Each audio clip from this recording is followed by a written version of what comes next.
And we're live. Hi, everyone. Welcome to another on .NET Live. My name is Cecil Phillip, and today you're going to learn how we could, apply some really cool UX tips and tricks to your applications that you start building today. And my friend Jessica is here, and she's going to talk to us all about it. Now, Jessica, why don't you really quickly introduce yourself to our audience? Let us know who you are and what do you do. My name is Jessica. I am a Windows development MVP. I am a teacher, a podcaster, a streamer, whatever you want. I do everything that's fun, basically. And my real passion is within UX, user experience. It should be easy to use and easy to understand. It should just work, basically. Awesome. So I know we're going to get into this a little bit as we kind of dive into the conversation, but for me, things like UX and UI and like all of these things for me are just like all the same. And I know it's not. And I'll be very honest with you. I am not a designer. I have no design bone anywhere in my body.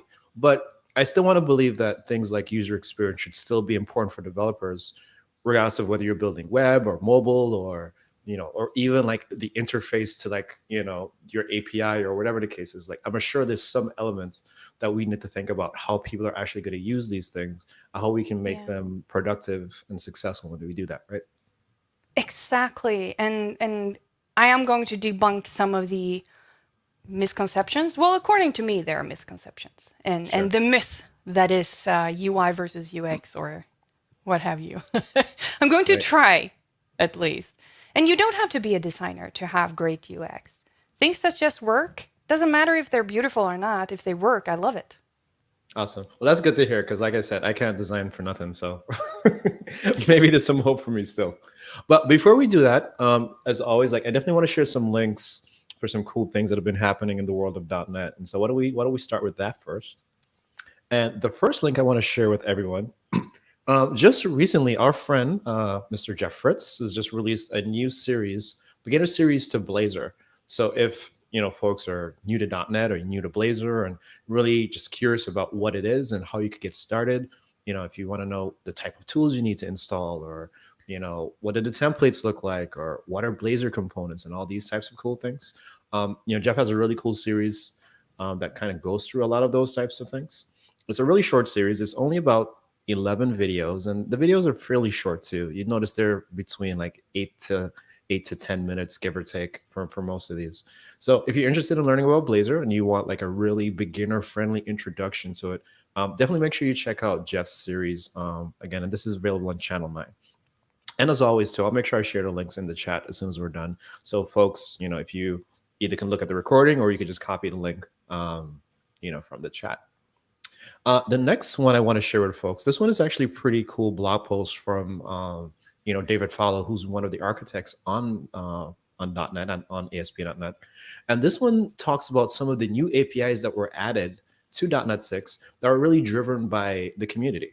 So whether it's from emails or user studies or from, GitHub issues and, feedback and things of that nature, this is just for me a really good way of seeing how the community can get involved with .NET, and also too making you see like your feedback is valuable, right? Like this is actual actionable work that has been done based on the things that the community has asked for. So again, you can kind of dig through here. There's a lot of cool stuff, things like this new random number generator that looks really cool, parallel for each. There's some new configuration helpers, some new link methods that were added to .NET 6 that'll be interesting there as well. So if you want to take a look at this, as I said before, you can head over to the .NET blog and you can read this. And like I said before, just like the other one, I'll make sure to share the link in the chat so folks could take a look at it. Now, in addition to that, we do have some events coming up that I do want to talk to you all about. DOTNETconf, November 9th through 6th is happening. DOTNETconf is, as you can imagine, like our big .NET conference we have every year.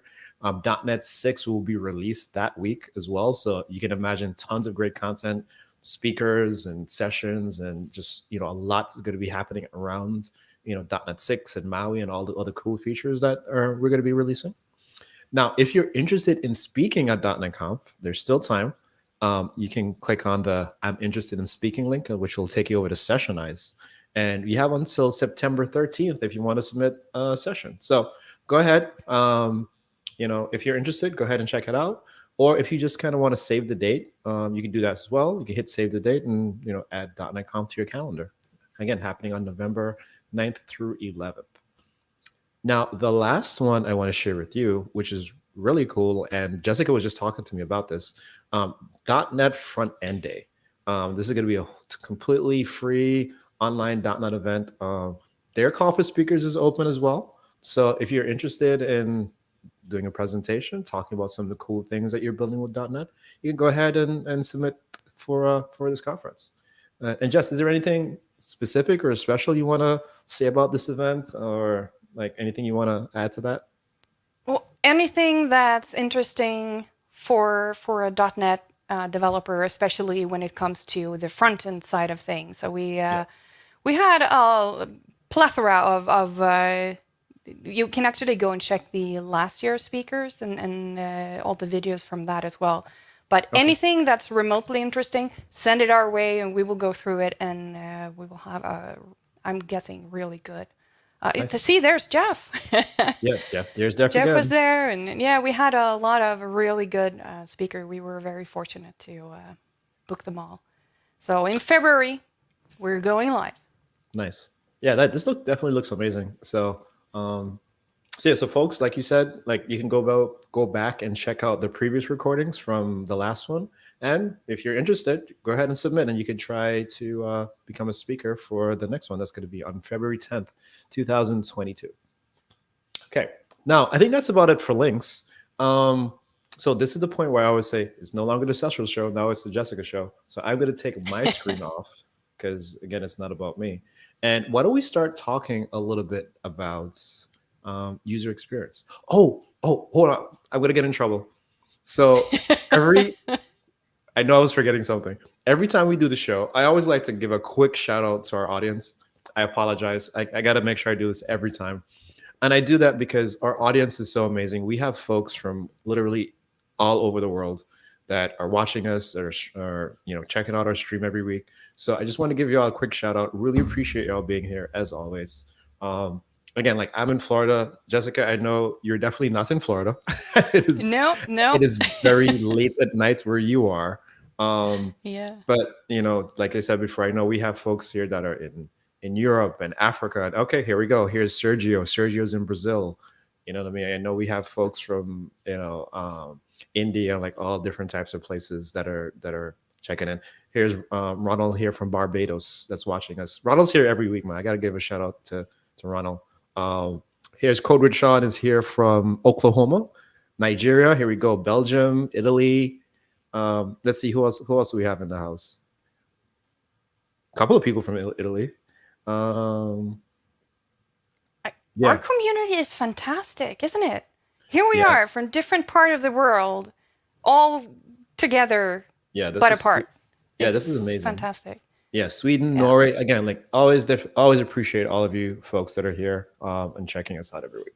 Now, that being said, Jess, I'm going to bring your slides up and let's talk about user experience.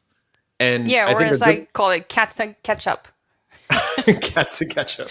You will see. Cats and ketchup. Cats and ketchup. That sounds like a song. We can make that a song, maybe. that could be a thing.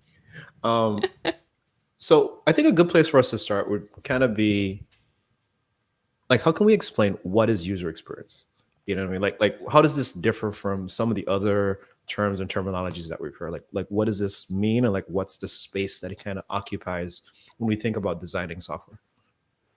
Yeah, so user experience is really an umbrella term for everything from data collection to psychology to basically everything in between. But when it comes to software development, I actually have a really good example, or really a bad example. You want to hear? Sure, let's go for it. It starts with a joke. They probably heard this joke. So this person goes to the doctor and they complain like, "Oh, my arm hurts when I move it like this." Yeah. And the doctor just say, well, stop moving it like that. Problem solved. The And arm wasn't meant to move that way. Don't do it. I know, right? But you know what's the worst thing? It's a bad joke. But it's also true, because that's exactly what Apple did with their phone, with their iPhone 4 when it came out. Because what happened was, if you hold your fingers so you bridge the little tiny gap there is on the lower left side, Yeah. you could get signal degradation, Yeah, I you heard about got that. dropped calls, you got all of those. And Apple's response, you're holding it wrong. Stop holding it like that. Which is exactly like the bad doctor joke, right? That's hilarious.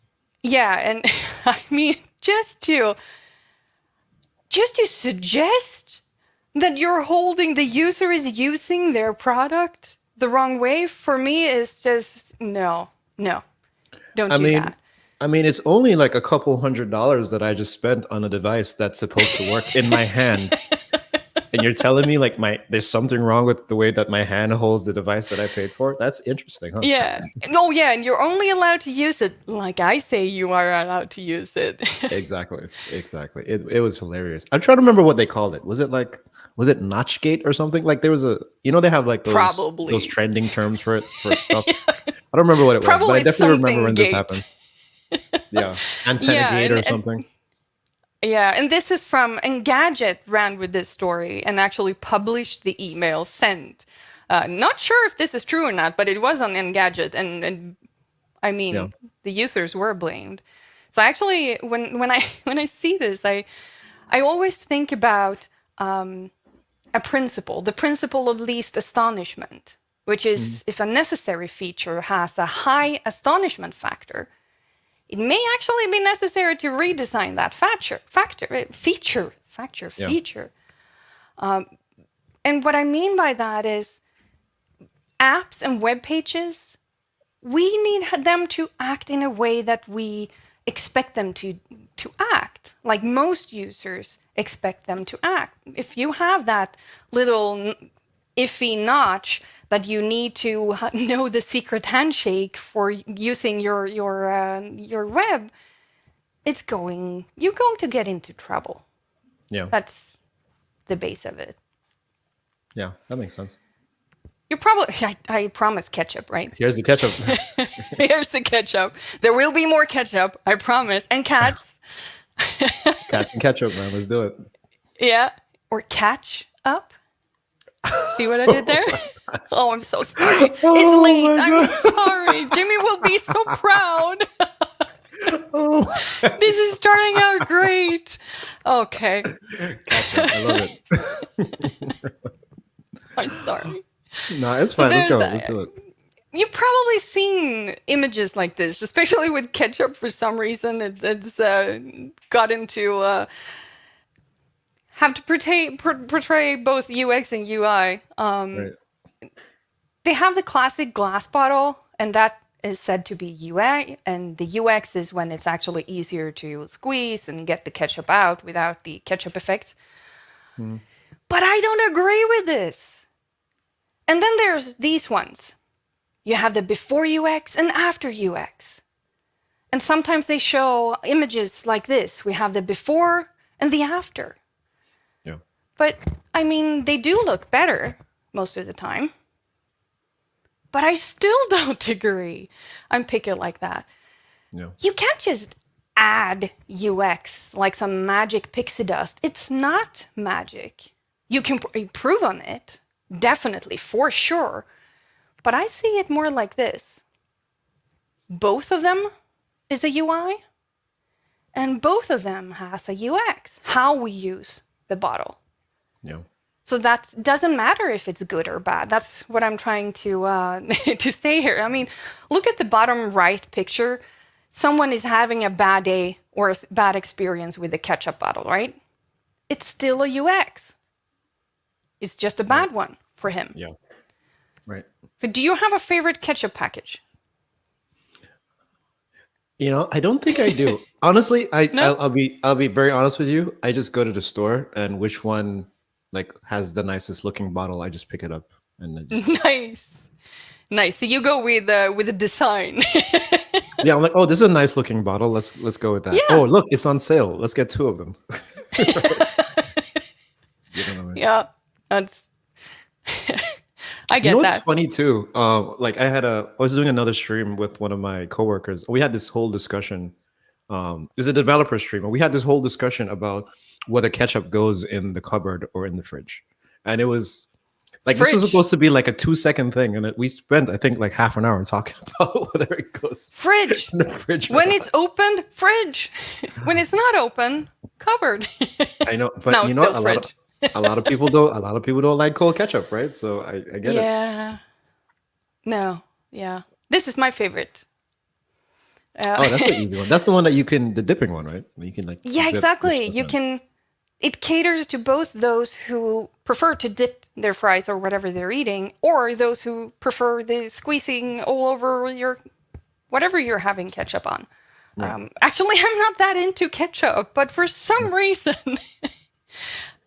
You really like this I packet. I ran with it. Yeah, yeah. No, Okay. but I really do like it, and I'm one of those who's when I'm out traveling for conferences. Well, back when we could travel Yeah. freely.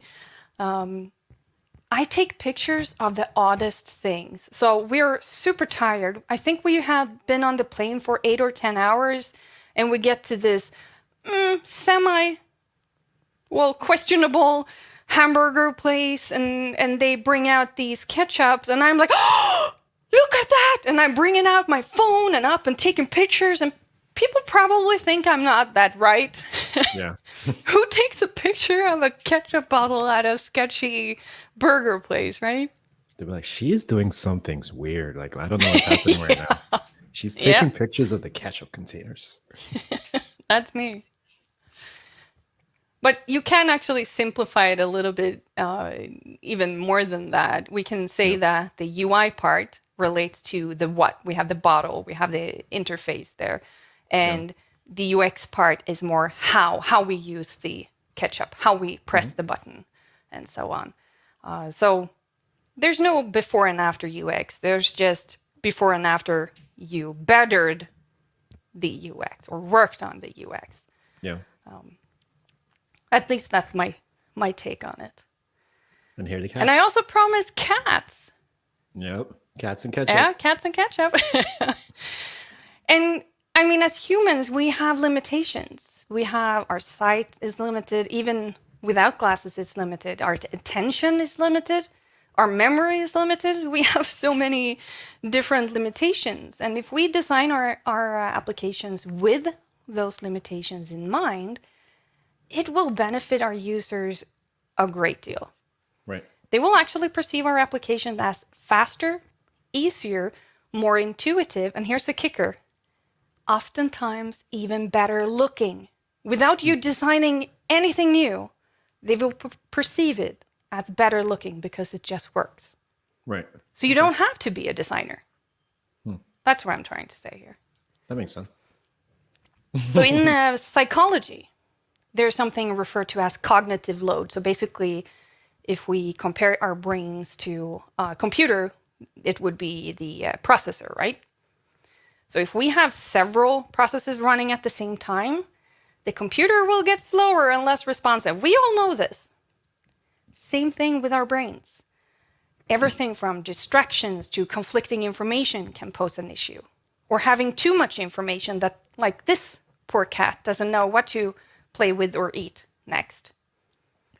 So if we really quickly, Yeah. and I was just thinking as of an example. So if we think about kind of like what you were talking about before with the differences between UX and UI, when I think about UX, would that be something that I could say like workflow?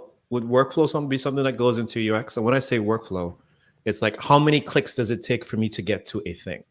You know what I mean? Or how Yes. many steps does it take for me to complete a task? Like I would Yeah. guess that is the UX. That is the experience that I'm having trying to do something versus the Definitely. UI being like the visual representation of what The that button task is blue. Right. Yeah.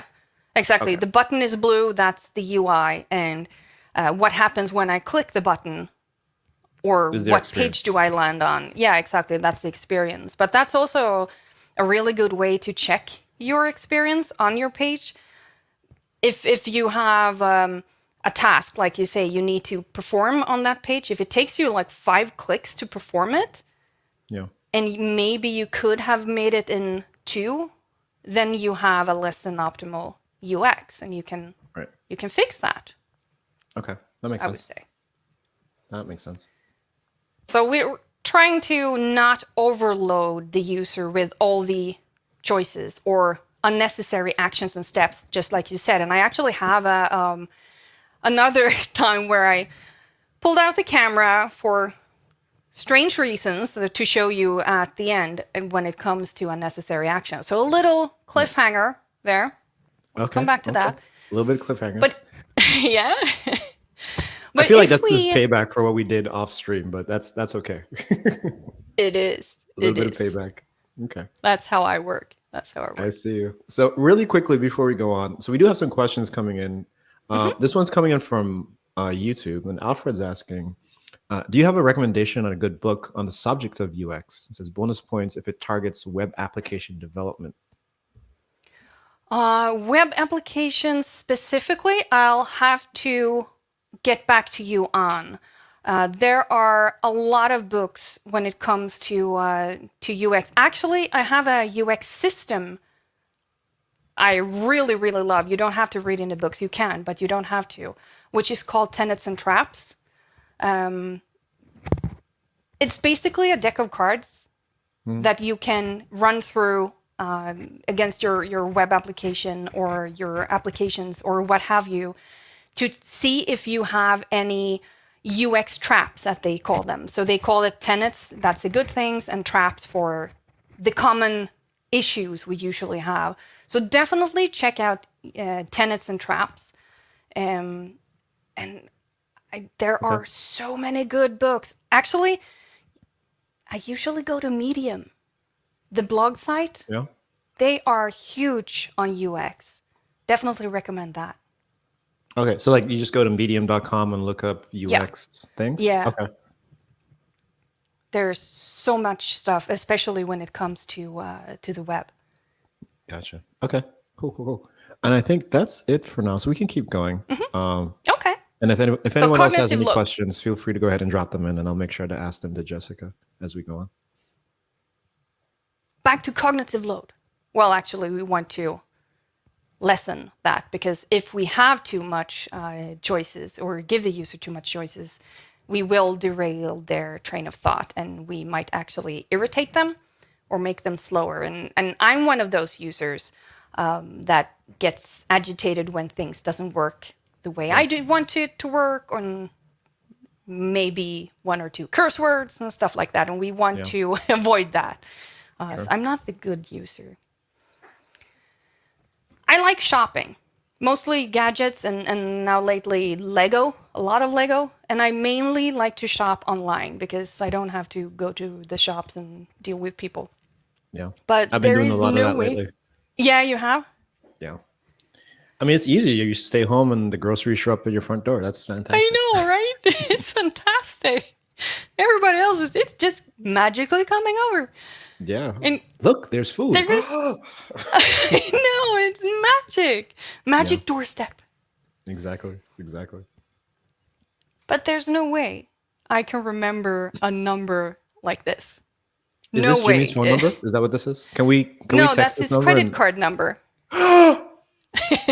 Just kidding. It's a fake number, but it's the same amount of numbers as the credit card numbers, because it's a really good example. What they do is break it up into chunks. Now this I can remember. I have no trouble remember 4 sets of 4 numbers. Right.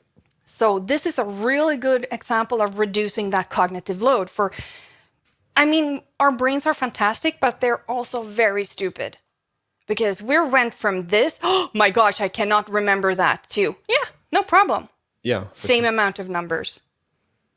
So, yeah. But I do have actually a little bit more of a developer-focused, we mentioned this before the stream, a rite of passage, sort of. We all have to deal with forms, either as users or as developers. Yeah. So here's a form. It has a lot of input boxes, but it's not overwhelming. It's not something that is unusual, right? Right. And it even is aligned. So what am I complaining about? It even has names on it, like labels. But if we are putting the labels to the left of the input boxes, and now I'm generalizing a little bit because in the Western part of the world, we read from left to right. So this is an example of that. But we get 32 visual fixations. So 32 places where the user needs to look and read. Yeah. We're also trained to read in that certain pattern, like in a zigzag pattern. So again, in the Western world, it's from left to right, top to bottom. So sort of like this. And this is also the extent of my art. This is where my limits go. So you see, you don't have to be a really good designer to work with UX. You know, like as I'm looking at this form, I'm remembering like my first professional job and the amount of web forms that I had to create. And also the amount of time I spent messing with CSS to get everything to align the right way. I spent way too much time being like, is it a little pixel to the left or to the right? Like just try to make sure it looks uniform. I know. It's, I mean, CSS is a little bit better with that today, but it's still a hassle. But we can improve on this, I promise. So first of all, we can take the labels from the left and put them on top. By just doing that and keep them close in close proximity to the input boxes, we have lowered the amount of visual fixations for the user with almost half. So all of a sudden we have 18 points to look at. But we can do better. It is so much easier for the user if we, first of all, just make sure that we only ask for what we need. Right. Do we really need to know the gender identity for someone when they're just signing up for a newsletter? Probably I don't know. No, exactly. Not. But we're used to actually asking for that. That's something that should be in there. So, and personally, I can only think about a few places where that's actually relevant. So I removed that. I also removed age range because we can figure that out from the date of birth. I mean, it's not a complicated math problem here. If actually age is even important, of course.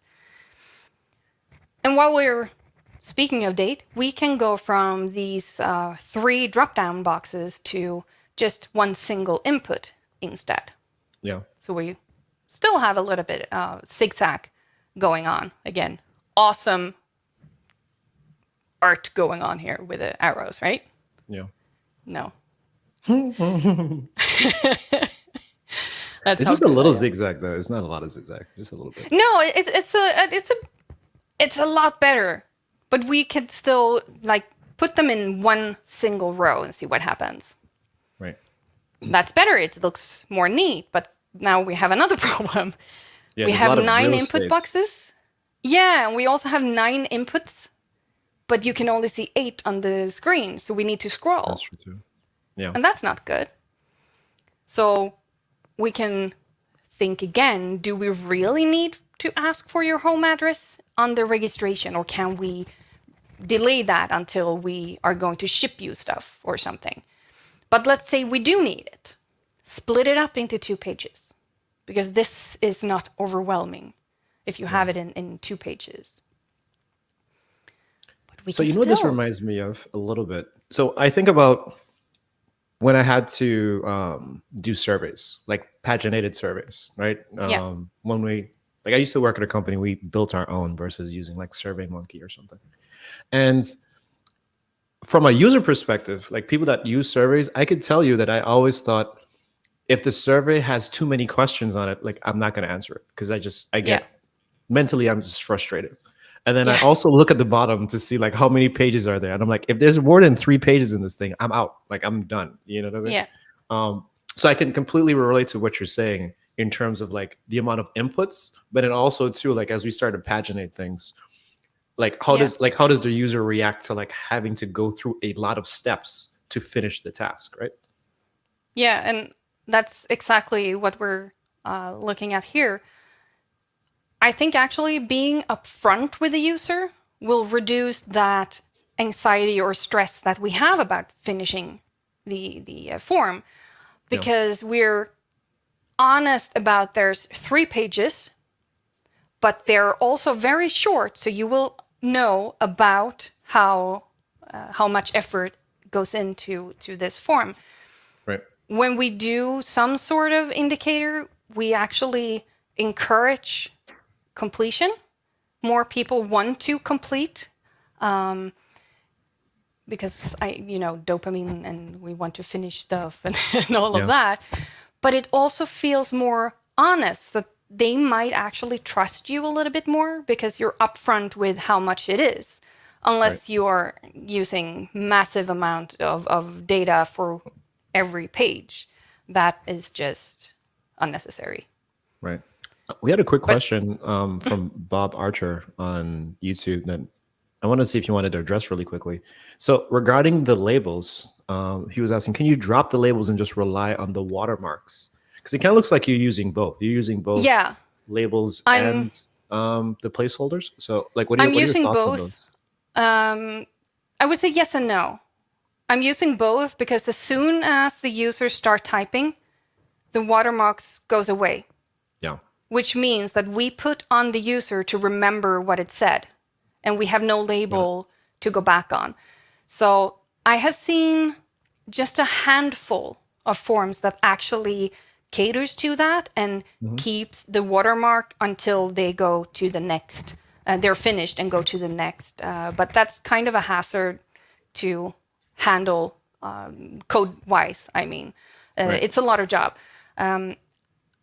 I rather be safe than sorry. Right. But that's me personally. I'm trying to be overly clear. Of course, you can use the watermarks if you're pressed on space or things like that. But just make sure that the user can understand. As soon as they go away from that input box, they should be able to know what's supposed to go in there. Okay. Yeah. Does that make sense? Yeah, I think that makes sense. Awesome. So here's another trick that's kind of interesting how our brains works. If you give the user a little bit of head start, like I have done here, the one is already circled, and we have a little bit of progress already, even though they have not filled anything in yet, it will increase the number of people that uses the form immensely. Because we want that achievement. We want that dopamine. Because we're halfway there.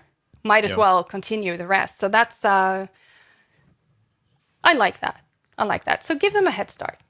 Right. It's almost like positive reinforcement. Like you're almost there. Like you could do it. Yeah, exactly. Right. It's all about the achievement points. Let's also put the button right in the line of sight, going down a straight line to the left. Again, I'm speaking about the Western world where we read from left to right. Because as a bonus, it's also more accessible to those who are using a screen enlargement tool, because they won't see the button until they scroll, unless it's just right underneath to the left. But if we look at that button, it says continue. What does continue mean? Next continue page, please. Creating. Yeah. Is it next page, or is it continue creating your account, next step? Not super clear. Could be I would better. just assume it means, I can see what you're saying, how the wording, the verbiage that's used in the user experience makes a difference for sure. Yeah, I would just assume that it means next page, but I also see how you changed it just now to be next step is definitely a lot more explicit with the intention of what the form is doing. And honestly, I think that since we are using a progress bar as well, we could have gotten away with with the continue because we also have the progress indicator. But again, I like to be overly clear so we can have everybody on board, so they know what we're about to do. That's I like that. Also helping with users with smart defaults or like we talked about, the watermarks is super helpful. All the places where we can help the user so you don't have to think about how you want the data submitted. If you look at under date of birth, instead of enter your date of birth, we show the actual format we want to have it in. And especially date of birth differs. Because you over in the US do it completely different than we do here over in Europe. Yeah. Which means as soon as I click that, I'm lost if it disappears, if I don't have that label. So, but it's very good to help them on their way. I know for me, whenever I do date forms, I always prefer to not use like that shorthand, you know what I mean? Actually use the abbreviated month and numbers, you know what I mean? Yeah. So like 10 AUG, you know, 2021, you know what I mean? Yeah. Because kind of like you said, like it's a little less ambiguous. And, you know, when you think about international audience, right, because everyone's not in the same country, you know, everyone has a different pattern, you know what I mean? Yeah, exactly. I prefer those one as well, but I keep this one in just because I don't like it. And also it's such a clear, everybody understands what I'm saying, because a lot of the pages we go to is in a different region, and then we end up getting confused or having to change things up. Right. Something else that's really good is to letting them know, the users, that they have succeeded. That's also very powerful. Like you see here, I have put a green frame around the input box. However, to be more inclusive, we should always make sure that there are other ways to figure out what's going on than depending on color alone. So let's put a check mark here as well. So if you cannot see color, you will still see that there's a check mark. Oh, so that's accessibility for free. So it doesn't have to be overly complicated. I mean, I just put in a simple little checkbox, and all of a sudden, everybody who has issues with colors or stuff like that, they can also see it. So that's, I like that. That makes and we can also sense. use. I never really thought about it that way. With the checkbox, I was just like, oh, okay, there's just more stuff on the form. But now you talk about accessibility, and like I personally don't have accessibility issues, and I say that because as a developer, you know, if you don't experience it, like it's hard for you to think about how to solve the problem. Definitely. You know what I mean? And so that's why I think like having this conversation is really interesting to show. Okay, I've done the little glowing border thing, but then now having like those additional visual cues inside of the input definitely make a lot of sense. Yeah. And I mean, if you can use, like this one it's not that much in the way. I mean, it's more stuff in the form, but it's just a little check mark. So for us who don't have issues, we will just filter that out. Yeah. Because it's supposed to be there, right? It looks correct because it's green. Right. But we can also use the same technique for the active input box, and that's something that's really good, especially if people are filling in a little bit and then they walk away, get some coffee, and they get back and like, okay, where was I? So in our case, we are using a blue frame that is double the size of the original frame. Right. I am not using any icons or symbols here, with the motivation that if you can't see color, it's at least double the size. Yeah. So you will see that something is happening, and it doesn't have a check mark, so it will still have a similar effect. Okay. And again, if you are available, if you can, display the errors before the users submit the form. That would be awesome. It's so much easier just to correct it while you're at it Like in my case, I put January 29th instead of the number series. And please, please, please do not have like a long list of errors all the way in the bottom. So I need to scroll and try to figure out what's wrong, because I will rage quit on you. I'm sorry, I will.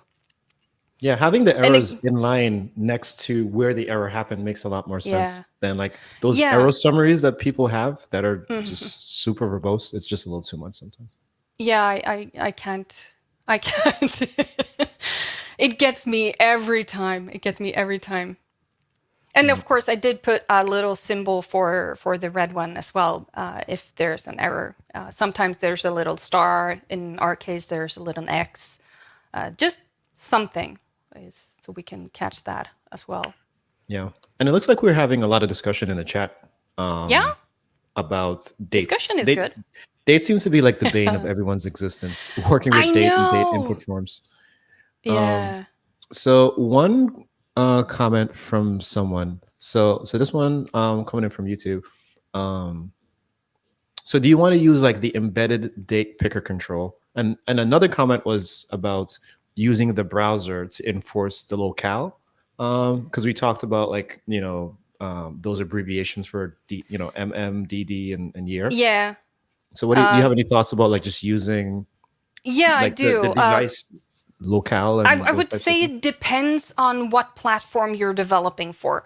If you're developing for a specific platform, definitely go with a built-in native stuff that looks and feels exactly like it should be. That's always a good choice. And what was the other one you said? And it was about enforcing the format, just using Yes. the locale of the I device. mean, yeah. If you would do that to me, I would have issues, because my locale is, well, actually, it depends on if you go on locale or language, because all of my OS is in English, in US English, which means sometimes I get Swedish pages in bad English and stuff like that. But definitely, most of people are using their correct settings, I would assume, and are not strange like me. Yeah. It's too much Swinglish if you try to Google for something or do something in the developer world and try to Google in Swedish with some hybrid form of English. So we're just all in English. Right. That's I'm lazy, okay? Hey man, sometimes the easy answer is the best answer sometimes. Sometimes. A couple more comments and questions happening inside of the chat. So Bob from YouTube had another comment. Said, should all the text boxes be the same width, or should they be relative to the size of the data you expect to get? Yeah. So, That is a debate that we could have 500 shows about, I think. oh my gosh. Yeah, I think there's three different places here. We have those who want it neat and tidy, and we have those who want them the exact same size. I would say it depends. It depends on the platform. It depends on how the rest of your UI looks. Me personally, I can't handle when it's not aligned, but that's a me issue. I have the same issue with the spice drawer. So it doesn't have to do with the forms. I line my spices up, and it's a pet peeve. So I don't have the answer for that. There's still debates going on, and I think there's equal amount of good things and bad things about all of them. It's a personal preference for me. Same, if you can. I mean, if you have them like ridiculously long, then maybe go for catered size. Yeah, one of the things I've noticed in some applications is there would be the same size. So like everything would be a text box, kind of like you're showing it here. But as you type more, like they'll dynamically adjust lengthwise or depthwise. And that I kind of like that a little bit, because from first impressions, it's like, oh, okay, well, these are the things that I need to do. Like these are things I need to put in, and I can see them on the same page. Kind of like you're talking about when you have a lot of inputs and like they scroll to Yeah. the bottom, right? I can imagine having tons of like text areas on a web form, and they just take up a lot of space. And maybe I only need to put in like 1 or 2 words. But in the scenario Yeah. when I need to type more, then I need the space, right? So having those dynamically adjusting forms for me is like an interesting middle ground, I guess, to like solving that problem. Yeah. Yeah, I like those. Like you said, you can see it as a to-do list. These are the things I need to fill in, and if I need the space, it will fix it. I like those too, Yeah. especially for free text. Doesn't make any sense for emails, maybe. Right. All right, let's take one more question, and then I gotta get you go. So Ronald's asking, how do we design forms for line of business web applications where we're adding and editing data? So we generally would want more fields on a form, similar to how we create Windows forms. So you want more forms, more inputs on the same form, is what you're saying? I'm guessing. I mean, I personally like the ones where you can edit in the field. So if you have, we have added the data and I need to go in and edit it. If I click it, it will be an input box. But kind of like you said, the dynamic input box. But it looks like a label until I need to edit it, and then it turns into a form. So I understand that I can change that. But that's, again, it's a personal preference. And So there's it I'm not. depends too. Yeah, I'm sorry. Everything depends. Actually, it depends on how you use it. Is it easier to see like 20 of the inputs at the same time for the user, or is it overwhelming and nobody will do that task? Is it easier if they have like a wizard, or does that not make sense? I think the best thing is to look what the users are saying, what they're actually saying. When are they swearing? When are they happy? When are they when does it just work? Listen to the user. It might be that you are the user, but where is your frustration lying? Can we fix that? Is it that it's 10 pages with just 3 forms? Okay, let's reduce that. Let's make a bigger window. Let's put in 20 inputs or data sets or whatever, and work with that. It's always best to go to the source, and that's the user. Yeah, I agree with that. That's true. I know. So I'm just like everyone else. I've designed a lot of forms. This is now the forms ketchup and cat show. Yeah, right. No, cats, ketchup, and forms is what the song's going to be called. And one of the things, also kind of thinking about it, that I've done is added like dynamic fields. Right. I'm sure folks have seen this and have done this when they do surveys and things of that nature. But depending on like the input you enter or the option you select, like let's say there's a radio button or a checkbox or something of that sort. Yeah. Now more of the form shows and hides, right? Yeah, And kind of for like me, an accordion fold. Yeah, kind of like an accordion fold. And Yeah. usually what I'd do for me, and I might be wrong, so I'm relying on you to tell me if I'm wrong or not. But for me, a good user experience is always to like have some type of transition to like easily fade that in or have it, appear or disappear, whatever the case is, based on what the options are. But Yeah. I know when there's a lot of them, then that also becomes like distracting. You know what I mean? Nowadays, like too much, Yeah. right? And so I want to do you think that there's a good balance between having that level of dynamicness inside of the user experience? Definitely. Just look at things like our phone apps, our computer operation systems, and whatever we have. They always have some sort of transition. You open the email and it will kind of slide up, but it's not in your face animations. Yeah. Those are the ones that I really like, because our brains, we are drawn to movement. So we will see that. immediately. So that will actually help the user. If you have some sort of animation, it will help the user to be even more clear, as long as we're not doing like the bouncy thing. I don't know who uses that, but That's probably someone I'm in sure a some PowerPoint. some social media app or some PowerPoint presentation definitely has that in there. I don't know who. You know who you are. You know you've done it. We won't call you out, but you know who you are. Exactly. How do you feel about grouping? Like grouping fields together, like either in Definitely. tabs, or I've seen, if you're folks or web developers, there's field sets that you could kind of put borders around things. Like, do you think Yeah, visually like that helps with the user experience? definitely. Grouping is super important because we know that this is my personal information, this is my information about this and that, and this is my information about something else.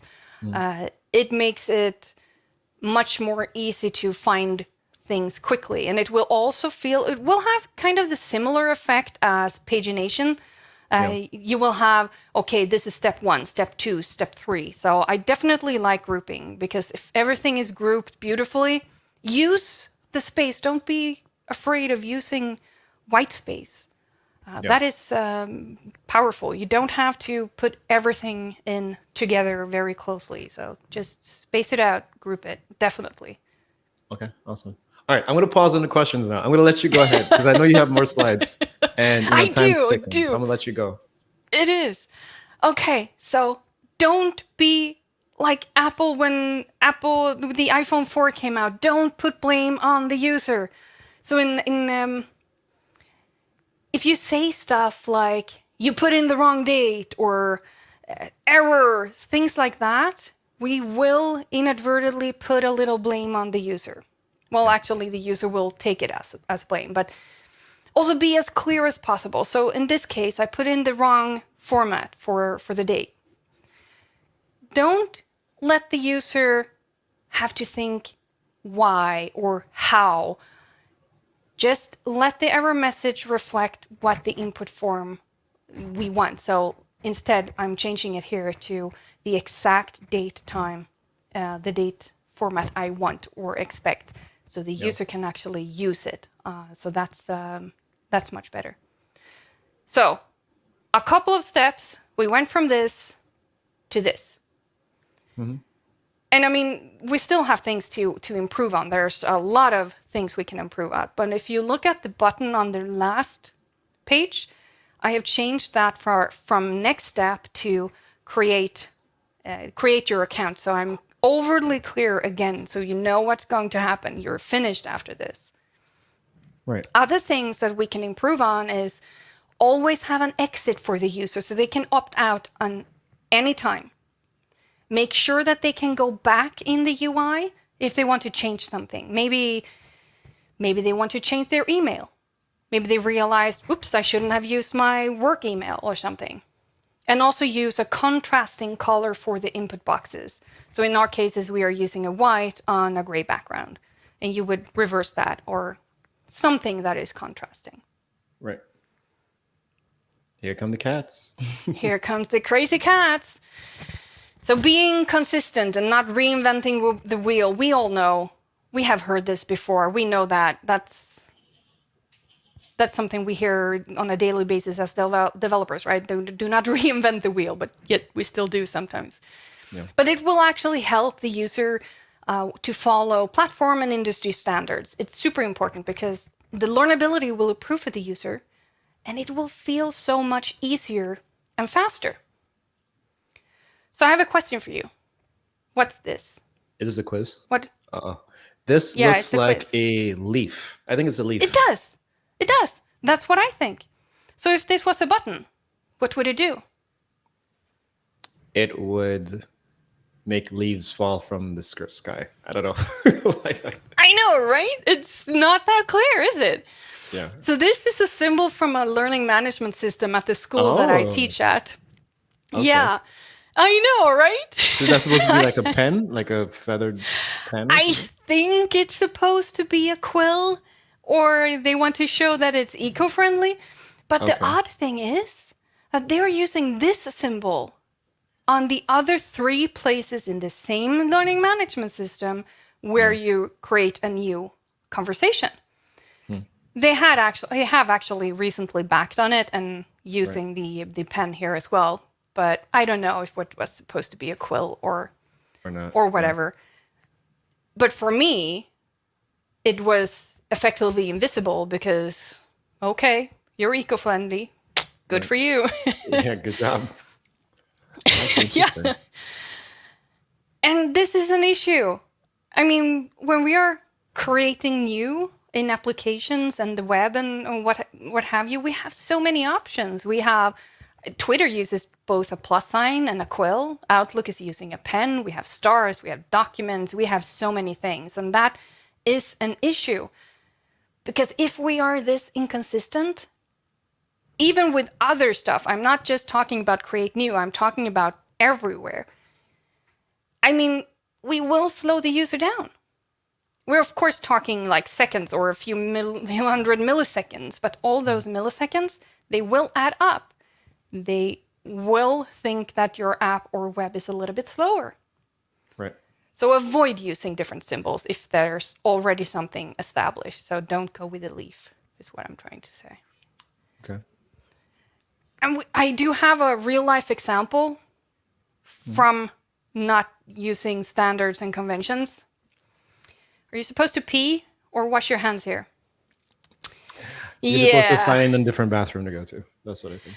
Exactly. That's what I would have done. If I walked in there, I would have walked... sorry, wrong. No, that's fine. And if you actually have to print out labels that explains that you're supposed to wash your hand, that's wash basin or bathroom sink or whatever, I think there has been more than one mistake. Yeah, I definitely don't think I've ever gone to a bathroom that has instructions next to the faucet. Right? I know, right? It's usually self-explanatory. But there you go. If you stray outside of the realm of conventions, that's what you end up with. Yeah. This is another time when I took a picture when I was out traveling. I tried the games in the in-flight entertainment system. So we have a pause button up here to the right. Yeah. And then I go out and I try another game, and all of a sudden the pause button is up on the left. Yeah. That's also an issue. It took me like 30 seconds to realize that I actually could pause the game. Not that I think this game is super important. I have to pause it, but it's still a pet peeve of mine where things wander around in the UI. So we are creatures of habit. There is a high risk that someone thinks that, okay, it's always supposed to be up to the one side. So don't let your UI element wander around. Like it or not, if there's a standard, just go with it because people will find it a lot easier. So it's almost like saying a big part of user experience is consistency, right? Consistency and knowing the expectations of the audience that you're creating the thing for. Yeah. Important. Yeah, definitely. And another thing I really think it's important is hierarchy. Because it's really it's important for so many reasons. You like that cat, don't you? Yeah, I like the cat on top with the crown on it. Yeah. This will actually, if we have good hierarchy, it will actually reduce that cognitive load that I mentioned earlier. Yeah. Now look at this. As humans, we do not read pages or apps. We scan them. And that is one of the reasons why hierarchy is so important. We need to figure out what is the most important feature of our application and put that front and center or the largest, give that the most space, the highest in the hierarchy. What is the least important? Do we even have to have that on the front page at all times? Can we move it to a secondary page or something similar to that? For instance, and I know last week Jimmy was on. Mm-hmm. He hates this slide utterly. Sorry, Jimmy. Because he has seen it like 500 million times, and every time he sees it, he falls for it. He reads exactly like the instruction. He's like, I know the trick, yet I still do it. Yeah, it's interesting. So I have a theme change warning. I'm going to switch over to a light theme now. So if you're sensitive, look away. There we go. Okay. Fair warning. A blog. We have a blog. This is a page, list of blog posts. And here we can use proximity to make it easier for the user to see what goes with what. Kind of like when we talked about grouping things in the form.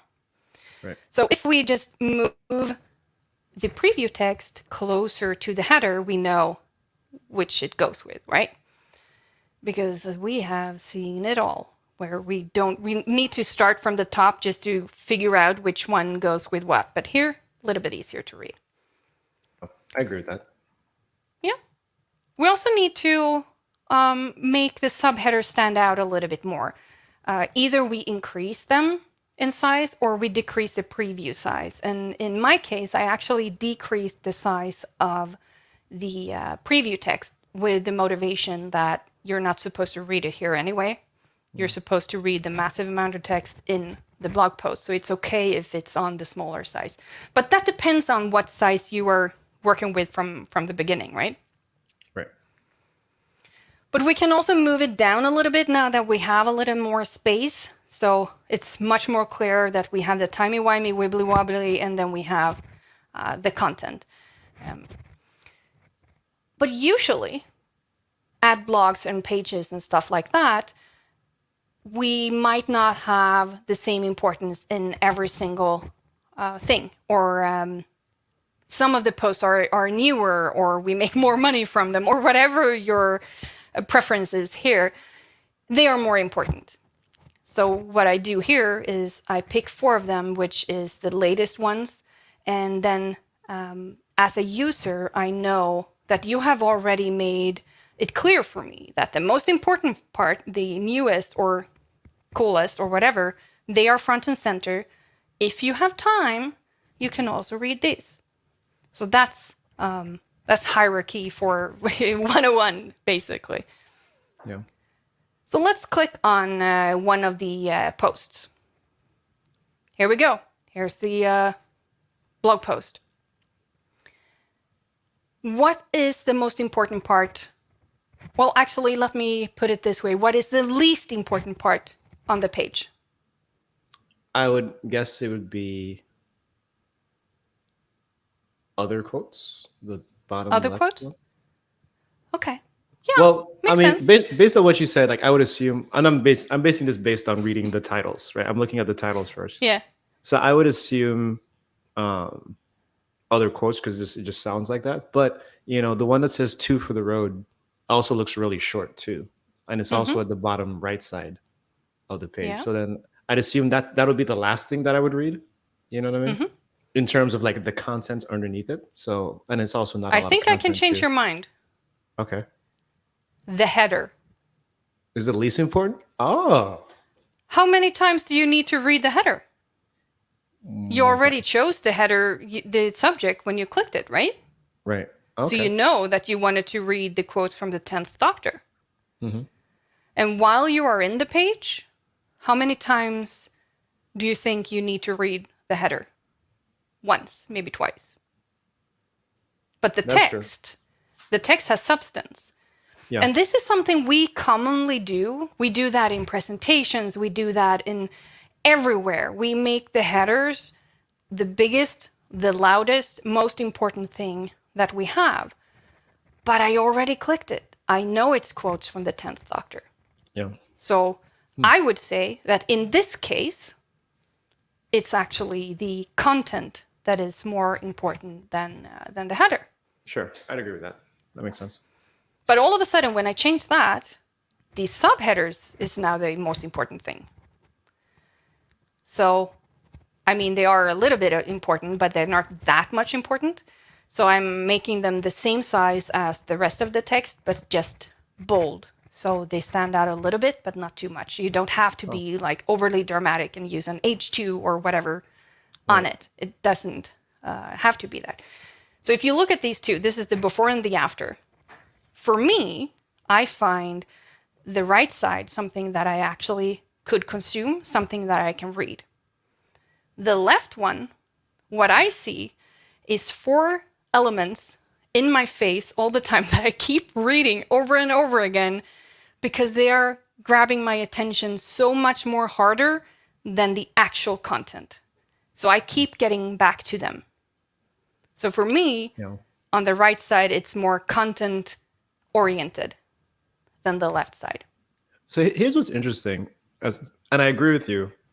And as I'm looking at it, for some reason, the right side looks like there's more to read there than the left side. I know there's not. All you did was like change the styling, but it looks like there's more stuff on the right side than the left side.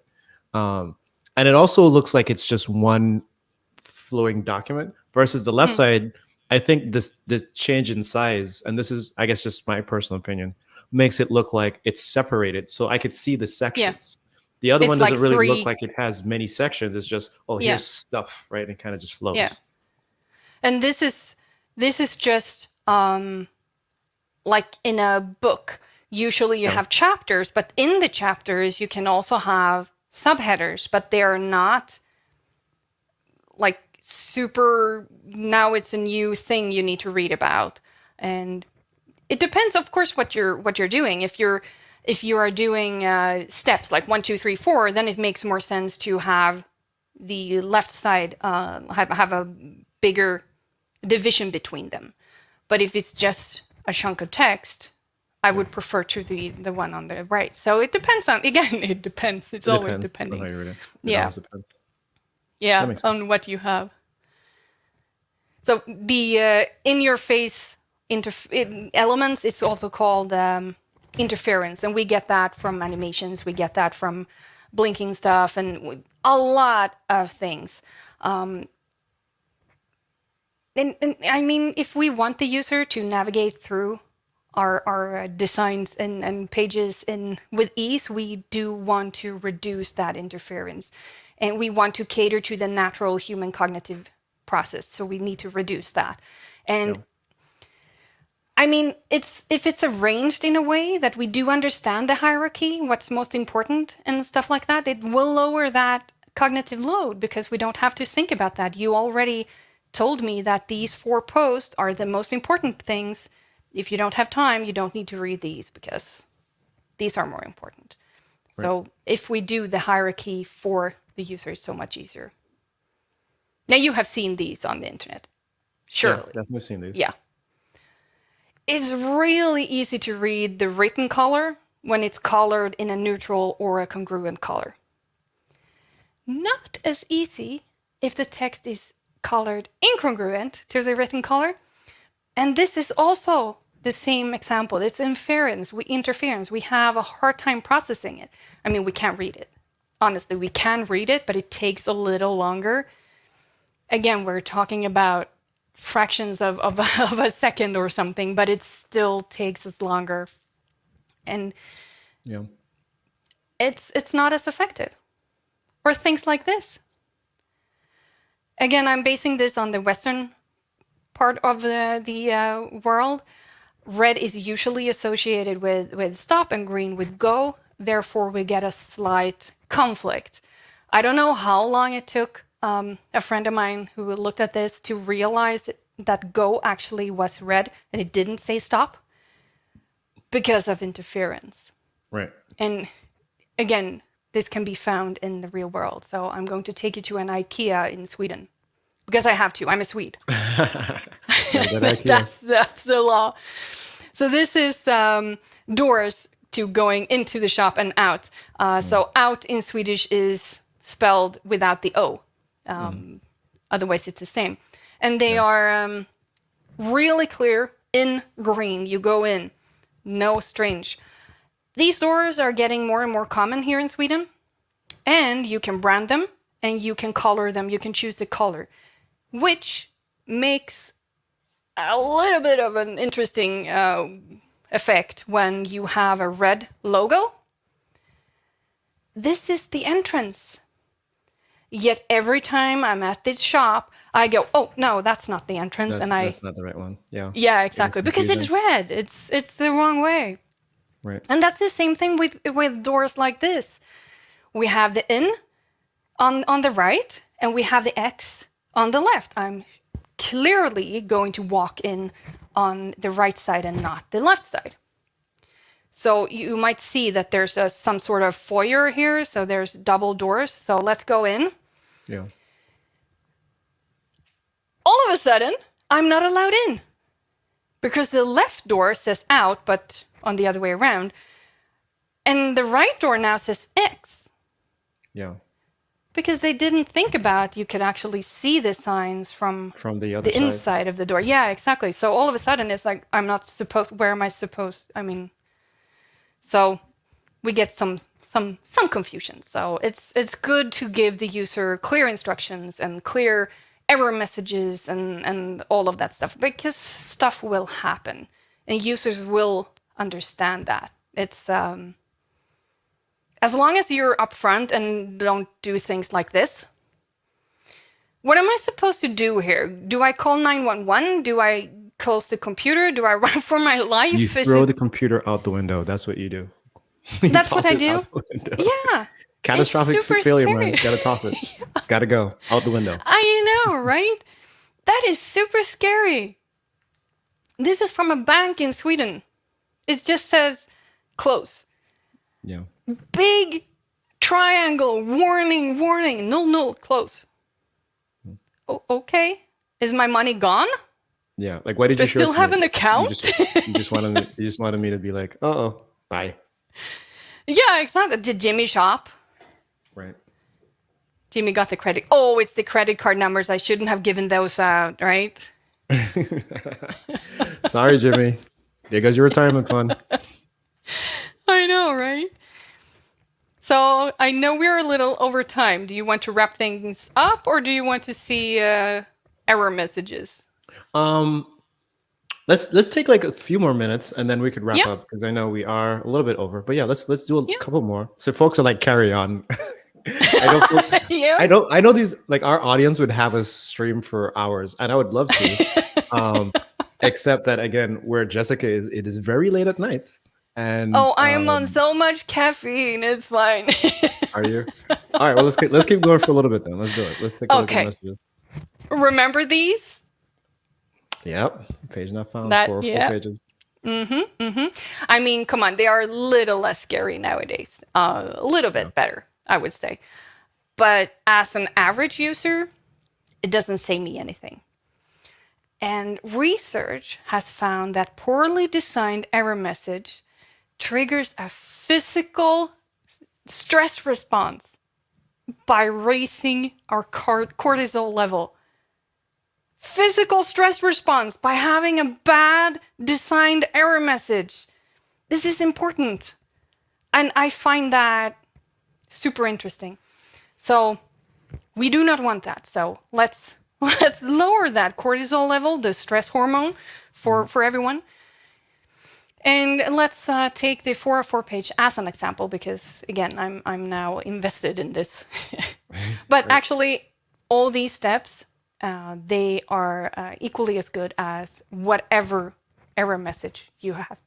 It just so happens I'm going to show it in 404 page. So a good error message uses plain language. And they sort of are in this, but they also have a bunch of technical jargon, which means for me as an average user, I do not understand, which can make me either scared or hesitant, or I don't know, just what is going on. So let's remove the tech jargon. And also I removed the outline of the error message to make it look more like a page rather than an error message. So Right. again, no stress. That makes Want to sense. reduce that.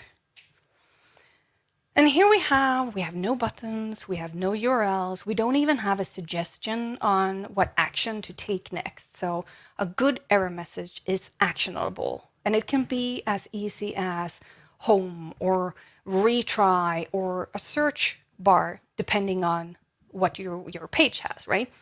And again, here you can see I am actually using a contrasting color for the white background, just to make sure that everybody will see you can actually type in this. We can also put in a way to get back to the start page. This is the easy way out. At least have this, I would say. This is the easy way out. And the message itself should also be as short as possible, but still give you some information. It's kind of overwhelming to have to read all of that text. And honestly, who does? It doesn't add to the clarity to have more text. Actually, I do know who reads it. It's my mom. She is really, really good with stuff like that. She reads it all. Is she one of those persons that reads the EULA every time before you click accept? Does she read like the whole She thing? has read a few. Not the massive ones, I don't think. I hope not. Right. But she has read a few, yeah. She's really, she knows it can be dangerous on the internet if you're not careful. So she's actually really, really good with stuff like that. But yeah, no, I don't read them. You can find really cool, funny stuff in them, though, sometimes, like Easter eggs and stuff. Yeah, I agree with that. So let's keep it a little bit shorter. Also explain how to fix it if it's fixable. It's not sure it is, but in this example, we have a bunch of uncertainties. We have it might have been removed, it might have changed name, it might be temporary unavailable. So can I simply refresh? Will it be solved later when it's going to be back up again? Will it be back up again? Is there another option I can do? I don't know. There's a lot of uncertainty going on here. So, of course, sometimes we can't give a solution because that's how it works. But we can give options. So in this case, I have the start page and I made it blue so it looks like a URL. But I can also add a few other things that can be useful for the user. If we have a shop, it's really awesome if you put in images for the most sold stuff or most popular stuff and URLs to whatever things you want to sell the customer, because it's super smart for us, but it also makes the user feel less like a failure, and they might even feel like you're very helpful. So they will be even more compliant to maybe buy your stuff or whatever your page is doing. Yeah, I like this. This is a really good alternative to just being like, the world is going to blow up. Yeah. Right? Not Yeah. to be like, oh, this one's not failure. working now. Why don't we try the other one? So yeah, I definitely like this. Exactly. And again, I know I've said this so many times today. Never ever put blame on the user. Be humble about it. I mean, honestly, it's not the user's fault that we didn't cover 100% of the things that can go wrong in the world. Yeah. And in this case, we're not directly blaming the user, but we don't really take responsibility either. And when we use words like error, something that went wrong, or failed, we will inadvertently put some blame on the user, and they will feel like they did something wrong. Yeah, exactly. Got it. So in our case, remove the red color because, again, in the Western world, that can be associated with error or warning in our case. And also, I made it bigger here for clarity because that is, again, hierarchy. Yeah, that's awesome. And let's be humble about it. I like being humble. Yeah, I like that message better. I also like the fact that it's centered. It feels a lot less aggressive now that you've like made those little tweaks to it.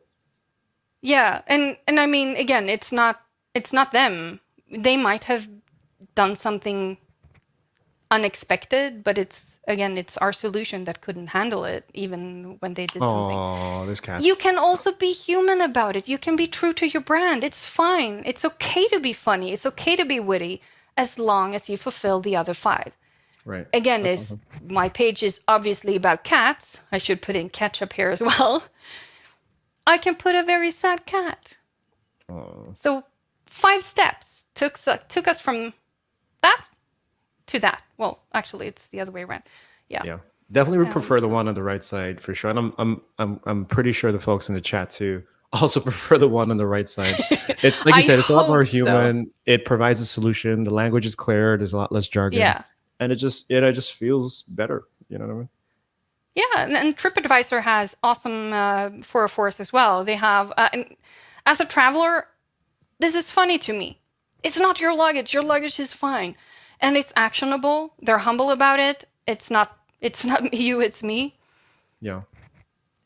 Marvel Studios did a really I love good this. job. Yeah, I know, right? That's really And cool. they're taking responsibility. I have plenty of actions I can take. This is not my fault, and it's funny to look at. And of course, Right. I could not do a 404 page without mentioning Without GitHub. GitHub. Yeah. Yeah. The GitHub ones are really Again, good too. it's actionable, true to the brand. They're not putting blame on me. Right. Yeah, these have been awesome, man. These have been really cool examples. And I can see the folks in the chat, like they're really excited about them too. Who would have thought like looking at error pages would have been this interesting? But this has been great. This has been amazing. But folks, we do have to cut. I know you want us to keep going. So just I think this means you're gonna have to come back and you're gonna have to do I'm some more more. than happy to. I think that's what we're gonna have to do. We're gonna have to have you come back and you know, maybe Jimmy, if Jimmy wants to come back on too, to kind of continue some of these really awesome conversations. Before we go though, see, people like keep going. I'm sorry, we have to stop. We have to stop at some point. Before You we can come do by leave, to the Coding After Work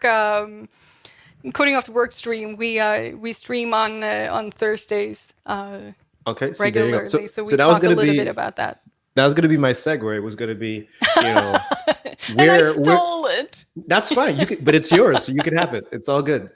But my segue was going to be, so you mentioned Coding After Dark. Are there any other places that folks could reach out to you? I'm guessing Twitter and LinkedIn and like all of those types of Yeah. places.